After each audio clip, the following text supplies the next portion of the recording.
یہ آیت تو سورہ بقرہ میں نازل ہو چکی تھی. وَلَنَبْلُوَنَّكُمْ بِشَيْءٍ مِّنَ الْخَوْفِ وَالْجُوعِ وَنَقْصٍ مِّنَ الْأَمْوَالِ وَالْأَنفُسِ وَالثَّمَرَاتِ وَبَشِّرِ الصَّابِرِينَ.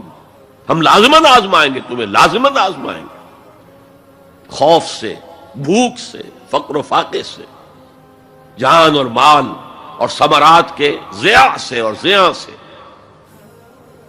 فصل تیار کھڑی ہے اور عین وقت آ گیا ہے جنگ کا، اور وقت پر فصل کھجور کی اتاری نہ گئی تو تباہ ہو جائے گی.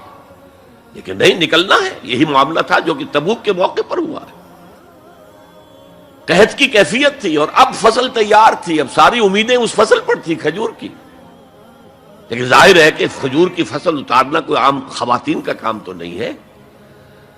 لیکن مردوں سے کہا جا رہا نکلو اللہ کی راہ میں، سب کے سب. پہلی مرتبہ نفیر عام تھی، ہر صاحب ایمان نکلے. تو ایک بہت بڑی آزمائش. تو جو راسخ الایمان تھے، صادق الایمان تھے، ان کا رد عمل سچویشن ایک ہی ہے. منافقین کہہ رہے ہیں ما وعدنا اللہ ورسولہ الا غرورا، ہمیں تو اللہ اور اس کے رسول نے سبز باغ دکھا کر مروا دیا. اور اہل ایمان کہہ رہے ھذا ما وعدنا اللہ ورسولہ وصدق اللہ ورسولہ وما زادہم الا ایمانا وتسلیما. اور ان میں نہیں کوئی شے بڑی مگر ایمان اور تسلیم کے. جبکہ وہ جو ایک کانسٹیٹیوشنل ایمان ہے وہ ایک جامد شے ہے. It's a legal status that you get as a Muslim. تو یہ اسٹیٹس نہ گھٹتا ہے نہ بڑھتا ہے.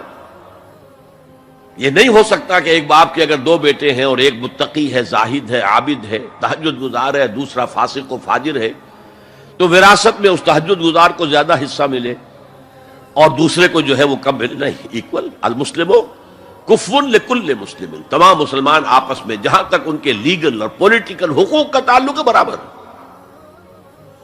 تو یہ فرق ہے ایمان اور اسلام میں. البتہ یہ میں آپ کو بتا چکا ہوں کہ یہ بھی ہو سکتا ہے کہ اسلام پہلے آئے، ایمان بعد میں آئے. ہم میں سے جب بھی اللہ تعالیٰ کسی کو نصیب فرما دے حقیقی ایمان، یقین والا ایمان، جیسے میں نے دعا کی اللہم نور قلوبنا بالایمان، اے اللہ ہمارے دلوں کو منور کر دے، روشن کر دے ایمان کے ساتھ، نور ایمان سے جگمگا اٹھے ہمارا دل. واشرح صدورنا للاسلام، اور ہمارے سینوں کو کھول دے اسلام کے لیے، اسلام کی ہر شے ہمیں حسین نظر آئے. حضور صلی اللہ علیہ وسلم کی حیات طیبہ کے آخری ایام میں یہ واقعہ پیش آیا کہ حضور مسجد نبوی میں تشریف فرما ہے، مجمع موجود ہے.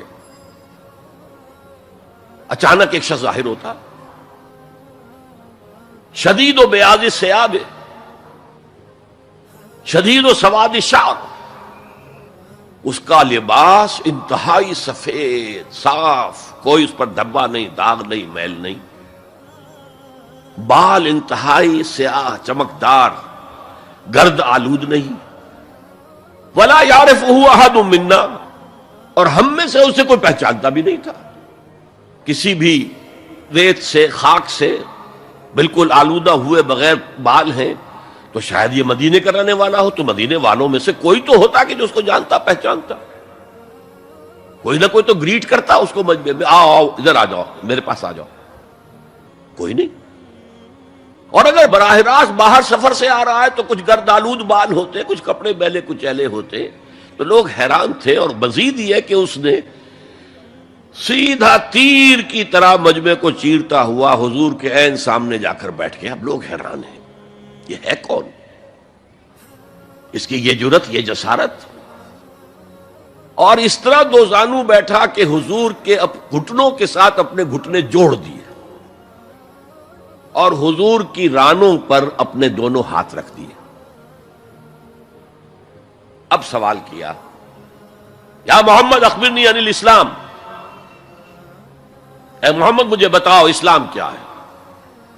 حضور نے فرمایا وہی جو میں ابھی آپ کو حدیث سنا چکا ہوں، الاسلام ان تشہد لا الہ الا اللہ وان انا رسول اللہ وان تقیم الصلاۃ وتؤتی الزکاۃ وتصوم رمضان وتحج البیت ان استطعت الیہ سبیلا. پھر کہا اخبرنی عن الایمان، لیکن یہ کہ ان روایتوں میں بھی اس کو روایت کرنے والے بہت سے صحابہ ہیں. عبداللہ ابن عمر بھی ہیں، حضرت عمر خود بھی ہیں رضی اللہ تعالی عنہما، ابو ہریرہ بھی ہے، عبداللہ ابن مسعود بھی ہیں. کیونکہ ایک مجمع میں واقعہ ہو رہا تھا نا، تو مجمع کے اندر تو بہت سے لوگ سن رہے ہیں. اگرچہ جیسے آج بھی ہوگا کہ میں جو بات کہہ رہا ہوں، آپ میں سے بہت سے حضرات میری ساری بات سن کر اگر کہیں جا کر رپورٹ کریں گے تو ان کی باتوں میں اختلاف ہو جائے گا. لہذا اس حدیث کی روایت میں اختلاف ہے. بعض روایتوں میں یہ ہے کہ پہلے پوچھا اخبرنی علی الایمان، پھر پوچھا اخبرنی علی الاسلام یا علی الاسلام. اور یہ جو حضرت عمر کی روایت ہے اس میں ہے سب سے پہلے آپ نے پوچھا اخبرنی عن الاسلام، پھر دعا سوال آیا اخبرنی عن الایمان. اچھا، اس کے بعد ایک دو سوال اور بھی کیے، اب میں تفصیل میں نہیں جا سکتا. پھر وہ شخص چلا گیا. حضور نے کہا ذرا اس کو بلانا واپس، تو دیکھا تو کہیں بھی نہیں. زمین کھا گئی، آسمان اچک کر لے گیا، اللہ جانے. تب حضور نے فرمایا اوہ یہ جبرائیل تھے جو تمہیں تمہارا دین سکھانے آئے تھے. یعلمکم دینکم اذ لم تسألوہ، جبکہ تم نے اس کے بارے میں سوال نہیں کیا. اور یہ پہلی بار ہے کہ میں جبرائیل کو پہچان نہیں سکا. انسانی شکل میں وہ آئے اور میں پہچان نہیں پایا، ورنہ اکثر حضرت دہیہ کلبی کی شکل میں آتے تھے انسانی صورت میں. جب بھی حضرت جبرائیل آتے تھے، حضرت دہیہ کلبی جو ہے وہ بہت ہی حسین جوان رانا، ان کی شکل میں آتے تھے. بہرحال یہ اتنا اہم مسئلہ ہے کہ اس کو کلیئر کرنے کے لیے کہ دودھ کا دودھ پانی کا پانی علیحدہ ہو جائے. ایمان کیا ہے، اسلام کیا ہے. دنیا کا نظام اسلام پر ہے، ایمان پر نہیں ہے. آخرت کا معاملہ ایمان پر ہے، اسلام پر نہیں ہے. کوئی شخص مسلمانوں کا بہت بڑا قائد ہو، بہت بڑا لیڈر ہو، لیکن ہو سکتا ہے آخرت میں زیرو ہو. میں حدیث سنا چکا ہوں آپ کو. ایک شخص دنیا میں شہید سمجھا جا رہا تھا، ایک شخص دنیا میں بہت بڑا عالم سمجھا جا رہا تھا، ایک شخص دنیا میں بہت بڑا سخی سمجھا جا رہا تھا، اور اللہ نے سب کے دعوے جو ہیں ان کی نفی کر دی. تم نے جنگ کی تھی اس لیے لیقال جریء کہا جائے، بہت ہی جری آدمی ہے صاحب، بہت بہادر آدمی، کیا کہنے اس کے.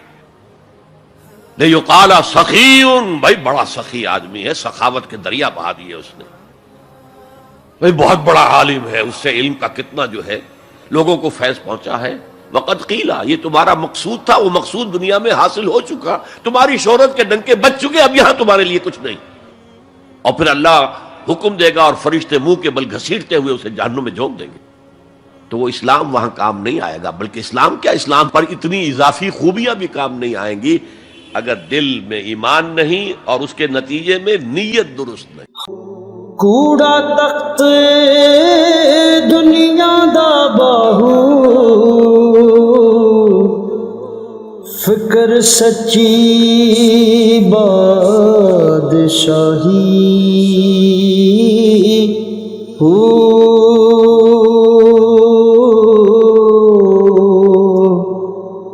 جس دل سے میں اللہ دا چمکے، عشق بھی کردہ ہلے. جس دل سے میں اللہ دا چمکے، عشق بھی کردہ ہلے. جس دل سے میں اللہ دا چمکے، عشق بھی کردہ ہلے. جس دل سے میں اللہ دا چمکے، عشق بھی کردہ ہلے. جس دل سے میں اللہ دا چمکے، عشق بھی کردہ ہلے. جس دل سے میں اللہ دا چمکے، عشق بھی کردہ ہلے. عشق بھی کردہ ہلے.